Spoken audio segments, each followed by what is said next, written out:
Good morning to all of you. Today we start our second chapter, that is collection of data. देखिए हमने statistics की 5 stages पढ़ी थी, जिसमें पहली स्टेज आती है कलेक्शन ऑफ डाटा। तो कलेक्शन ऑफ डाटा का मतलब क्या होता है कि डाटा जो है हम कहाँ से और कैसे कलेक्ट करते हैं। इसमें हम 2 चीज़ें पढ़ेंगे इस चैप्टर में, एक तो सोर्सेस ऑफ डाटा, दूसरा मेथड ऑफ कलेक्टिंग डाटा। तो सोर्सेस जो हैं वो 2 तरह के होते हैं, एक होते हैं प्राइमरी सोर्स ऑफ डाटा और दूसरा इसमें होता है हमारा secondary source of data. Primary source of data का मतलब क्या होता है कि जहाँ से हम फर्स्ट टाइम जो है वो डाटा कलेक्ट करते हैं, क्वांटिटेटिव इंफॉर्मेशन कलेक्ट की जाती है, उसे कहा जाता है प्राइमरी सोर्स ऑफ डाटा। तो प्राइमरी सोर्स ऑफ डाटा की डेफिनेशन भी दी हुई है। Primary source of data implies collection of data from its sources of origin.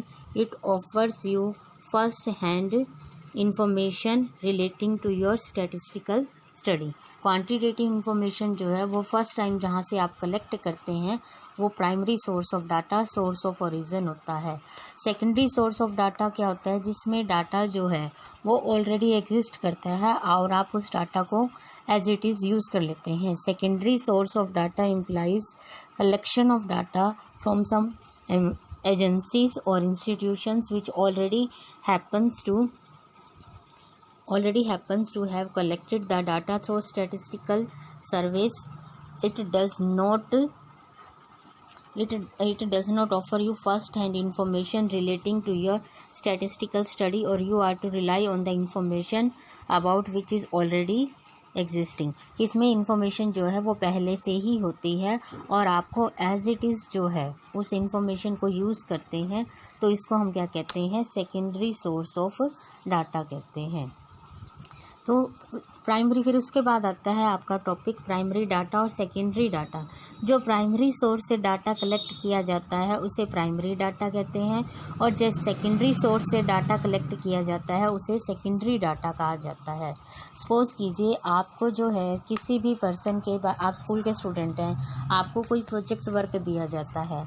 उस प्रोजेक्ट वर्क के लिए आप अपनी लोकेलिटी में खुद जाते हैं और सारी इन्फॉर्मेशन एक एक पर्सन से, एक एक घर से खुद कलेक्ट करते हैं। तो जहाँ से आपने इन्फॉर्मेशन कलेक्ट की वो प्राइमरी सोर्स हो गया, और खुद ने जो आपका डाटा कलेक्ट होगा वो क्या कहलाएगा, प्राइमरी डाटा कहलाएगा। ठीक है, प्राइमरी सोर्स और प्राइमरी डाटा का मीनिंग समझ आ गया। प्राइमरी सोर्स मतलब जहाँ से फर्स्ट टाइम आप इंफॉर्मेशन कलेक्ट करते हैं, और फर्स्ट टाइम इंफॉर्मेशन कलेक्ट करने पर जो डाटा आपका तैयार होता है उसको क्या कहा जाता है, प्राइमरी डाटा कहा जाता है। इसी तरह से जो सेकेंडरी सोर्स है, जहाँ पे इससे इंफॉर्मेशन आप एज इट इज़ कलेक्ट करते हो, किसी के घर नहीं जाते हो, बल्कि कहीं एक जगह से आपको पूरी इन्फॉर्मेशन मिल जाती है, तो वो क्या हो जाता है आपका, और वो जो इन्फॉर्मेशन जहाँ से आप लेते हो वो आपका बन जाता है सेकेंडरी डाटा। तो प्राइमरी डाटा और सेकेंडरी डाटा का मीनिंग समझ आया। इसके बाद आता है principle difference between primary and secondary data. Primary और सेकेंडरी डाटा में डिफरेंस क्या है। सबसे पहला डिफरेंस आता है difference in originality. Primary data जो होता है वो आपका ओरिजिनल होता है। क्यों? क्योंकि इन्वेस्टिगेटर जो है वो सोर्स ऑफ ओरिजिन से खुद सारा डाटा कलेक्ट करता है, जबकि सेकेंडरी डाटा वो ओरिजिनल नहीं होता। क्यों नहीं होता? क्योंकि वो पहले से डाटा एग्जिस्ट होता है, पहले से ही डाटा वो कलेक्ट किया होता है और आप उसको एज इट इज़ यूज़ कर लेते हो। दूसरा आता है इसमें difference in objective. Primary data जो होते हैं उसमें आप जब डाटा कलेक्ट करते हो तो आप अपने ऑब्जेक्टिव के अकॉर्डिंग डाटा कलेक्ट करते हो, और इसलिए उसमें आपको किसी तरह के एडजस्टमेंट की ज़रूरत नहीं होती है। लेकिन जो सेकेंडरी डाटा होता है वो पहले किसी ने अपने पर्पज़ के लिए कलेक्ट किया होता है, और आपको फिर उसको एज इट इज़ जो है आप उस डाटा को यूज़ करते हो, तो आपको उस डाटा को थोड़ा सा मॉडिफाई करना पड़ता है, उसमें चेंजेस करने पड़ते हैं, उस डाटा को एडजस्ट करना पड़ता है। इसलिए प्राइमरी और सेकेंडरी डाटा का डिफरेंस यही है, डिफरेंस इन ऑब्जेक्टिव। क्योंकि आप जो डाटा कलेक्ट करोगे वो आपने अपने ऑब्जेक्टिव के अकॉर्डिंग किया था, इसलिए कोई एडजस्टमेंट नहीं चाहिए। लेकिन जब किसी दूसरे ने डाटा कलेक्ट किया, उसका कोई और ऑब्जेक्टिव था, और आपको उस डाटा को एडजस्ट करना पड़ेगा अपने ऑब्जेक्टिव के अकॉर्डिंग, तो वो होता है डिफरेंस इन ऑब्जेक्टिव। तीसरा आता है difference in cost of collection.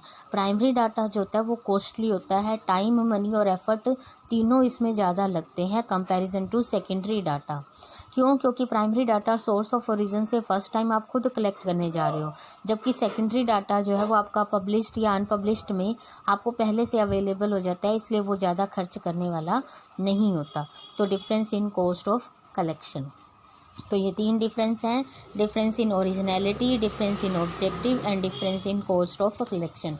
देखिए आज बुक में से मैंने इसलिए बनाया क्योंकि कई बार ये प्रॉब्लम्स आई है, बच्चे कह रहे हैं मैडम बुक ही नहीं है हमारे पास, हम आंसर कहाँ से लिखें, इसलिए वीडियो में मैंने अब पूरी बुक को ही इन्वॉल्व कर लिया है ताकि आपको मैटर साथ के साथ पूरा अवेलेबल हो जाए। इसके बाद हमारे आते हैं कि जो हम प्राइमरी डाटा कलेक्ट करते हैं उसके मेथड कौन कौन से हैं। How basic data is collected, some statistical method और मोड ऑफ डाटा कलेक्शन। तो प्राइमरी डाटा कलेक्ट करने के आपके मेथड दिए हुए हैं। सबसे पहले इसमें दिया हुआ है मेथड आपका पर्सनल इंटरव्यू।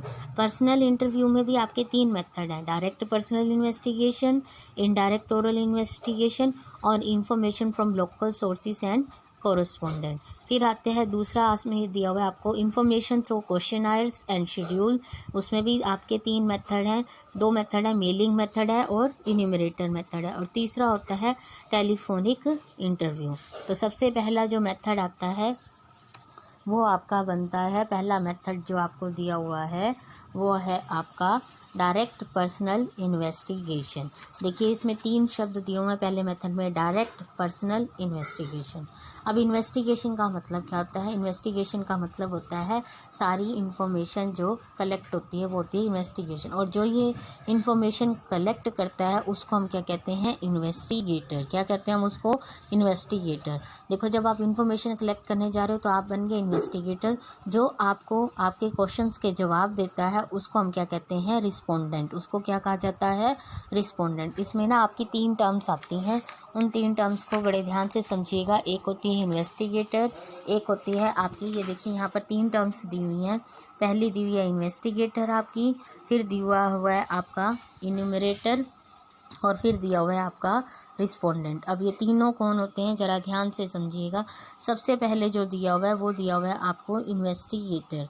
इन्वेस्टिगेटर कौन होता है? Investigator is the person, investigator जो है वो एक पर्सन है जो सारी इन्फॉर्मेशन को कलेक्ट करता है, उसको हम क्या कहते हैं? इन्वेस्टिगेटर कहते हैं। फिर आता है इन्यूमरेटर। इन्यूमरेटर कौन होता है? जिसको इन्वेस्टिगेटर अपॉइंट करता है ताकि वो कुछ इन्फॉर्मेशन उसको प्रोवाइड करवा सके।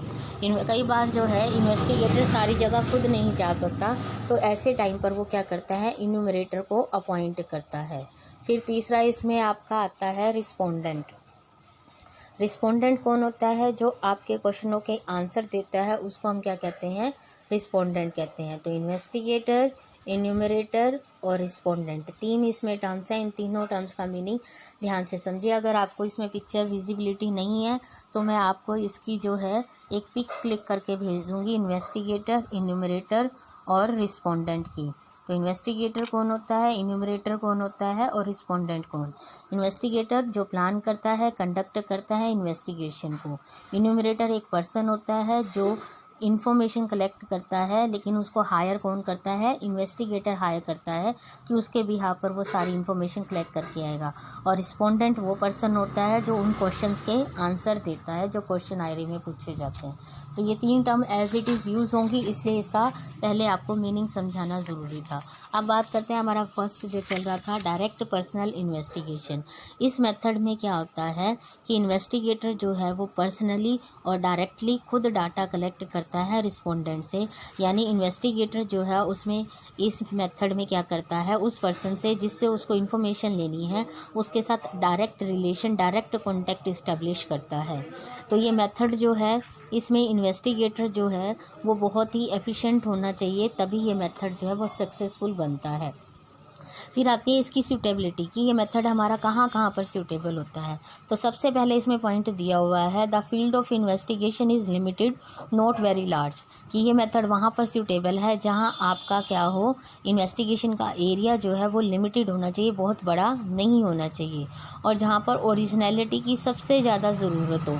ओरिजिनलिटी मतलब डाटा जो है वो बिल्कुल ओरिजिनल चाहिए, और ऐसी स्टडी के लिए ये मेथड सूटेबल होता है। और जहाँ पर इन्फॉर्मेशन को सीक्रेट रखना ज़रूरी हो कि इन्फॉर्मेशन किसी के साथ शेयर ना हो जाए, और फोर्थ आता है इसमें डाटा जो है वो एक्यूरेट होना बहुत ज़रूरी है। एक्यूरेट का मतलब एकदम ठीक डाटा कलेक्ट होना चाहिए, और जहाँ पर आपका रिस्पोंडेंट के साथ एक डायरेक्ट कांटेक्ट होना ज़रूरी होता है, वहाँ पर ये मेथड सूटेबल होता है। सूटेबिलिटी का मतलब कि ये मेथड कहाँ कहाँ पर सूटेबल है। तो 5 पॉइंट दिए हुए हैं। लिमिटेड एरिया होनी चाहिए, ओरिजिनलिटी की ज़रूरत हो, इन्फॉर्मेशन को सीक्रेट रखना हो, एक्यूरेसी, डाटा की एक्यूरेसी की बहुत ज़्यादा ज़रूरत हो, और जहाँ पर आपका रिस्पोंडेंट के साथ डायरेक्ट कांटेक्ट होना बहुत ज़रूरी हो, वहाँ ये मेथड सूटेबल होता है। देखो मेथड इतनी इजी है, इसी से ही आपकी इसकी मेरिट और डिमेरिट आप खुद ही बना सकते हो। कोई इसमें हार्ड एंड फास्ट रूल नहीं होता है। अब जैसे इसकी मेरिट दी हुई है, पहली मेरिट क्या दी हुई है, ओरिजिनलिटी, कि इसमें जो डाटा कलेक्ट किया जाता है उसमें क्या होती है, हाई डिग्री ऑफ ओरिजिनलिटी इसमें मेंटेन होती है। एक्यूरेसी होती है, डाटा जब आप खुद कलेक्ट कर रहे हो तो एक्यूरेट भी होगा। एक्यूरेट होगा तो रिलायबिलिटी, रिलायबिलिटी का मतलब क्या होता है, विश्वास करने लायक। तो जब डाटा ओरिजिनल है, एक्यूरेट है, तो रिलायबल भी होगा, आपको इसमें किसी तरह का कोई डाउट नहीं रह जाता। रिलेटेड इन्फॉर्मेशन, इसमें जब डाटा कलेक्ट किया जाता है तो रिस्पोंडेंट से इन्वेस्टिगेटर जो है और भी बहुत सारी इन्फॉर्मेशन कलेक्ट कर सकता है। नेक्स्ट इसमें आती है यूनिफॉर्मिटी। यूनिफॉर्मिटी का मतलब क्या होता है, एक जैसे। अब जब इसमें इन्वेस्टिगेटर जो है वो खुद सवाल पूछ रहा है तो वो अपने सुविधा के अनुसार उसमें क्या करेगा, चेंजेस करना चाहता है तो वो इलास्टिक हो जाता है। यूनिफॉर्मिटी का मतलब होता है कि सबसे एक जैसे सवाल पूछेगा, तो ये नहीं है कि किसी से कुछ सवाल पूछा, किसी से कुछ सवाल पूछा तो आंसर अलग अलग होगा, तो फिर आपका जो रिजल्ट है वो भी सही नहीं आएगा, डिफ़र करेगा। तो यूनिफॉर्मिटी का मतलब क्या होता है, एक जैसी फेयर डिग्री ऑफ यूनिफॉर्मिटी जो होती है वो डाटा में होती है, ताकि वो कंपैरिजन इजीली कर सकता है। इलास्टिक का मतलब क्या होता है, जो चेंजेस को अपने अंदर अब्जॉर्व कर लेता है उसको हम क्या कहते हैं, इलास्टिक कहते हैं। तो इन्वेस्टिगेटर जो है उसमें क्वेश्चंस अगर वो किसी से पूछ रहा है, रिस्पोंडेंट को वो क्वेश्चन समझ नहीं आता तो वो क्या करता है, क्वेश्चन की फॉर्म चेंज कर देता है ताकि जो वो आंसर चाहता है उसे आंसर मिल जाए।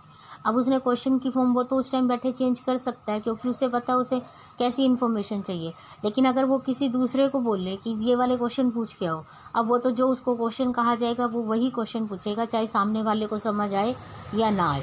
क्यों? क्योंकि उसे क्या पता है कि इसमें क्या चेंजेस करने हैं। तो डायरेक्ट में यही होता है कि वो इलास्टिक होता है, उसमें चेंजेस पॉसिबल होते हैं। फिर आती है इसकी डीमेरिट्स क्या है। तो सबसे पहली डीमेरिट इसकी यही है कि अगर हमारा एरिया ऑफ इन्वेस्टिगेशन बहुत बड़ा है, वाइड एरिया है, तो ये मेथड सूटेबल नहीं होता। फिर आता है पर्सनल बायस। बायस का मतलब क्या होता है, पार्शियलिटी।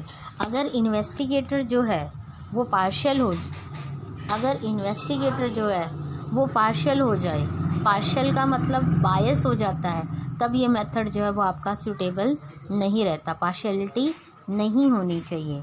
नेक्स्ट इसमें आता है कॉस्टली। ये मेथड जो है वो आपका कॉस्टली होता है क्योंकि इसमें टाइम, मनी और एफर्ट तीनों जाते हैं। और लिमिटेड कवरेज एरिया है, इसको ज़्यादा बड़े एरिया में हम कवर अप नहीं कर सकते हैं, तो लिमिटेड कवरेज की एरिया होता है इसमें। तो ये है इसकी डीमेरिट, ठीक है। तो लिमिटेड कवरेज एरिया होता है इसमें। तो ये आपका फर्स्ट जो है मेथड था डाटा। देखिए हमने इसमें क्या क्या किया, सबसे पहले हमने इसमें किया प्राइमरी और सेकेंडरी सोर्स ऑफ डाटा। फिर आता है इसमें प्राइमरी और सेकेंडरी डाटा आपका क्या होता है, उसका मीनिंग। फिर हमने किया difference between primary and secondary data. फिर तीसरा इसमें आता है आपका मेथड कौन कौन से हैं। तो सबसे पहला मेथड हमने इसमें किया था डायरेक्ट पर्सनल इन्वेस्टिगेशन मेथड था। वो मेथड क्या है, उसकी सूटेबिलिटी क्या है, उसकी मेरिट क्या है और उसकी डीमेरिट क्या है। तो आज इतना ही। इसके बाद अगले वीडियो में जो है हम बाकी मेथड करेंगे, ठीक है बेटे।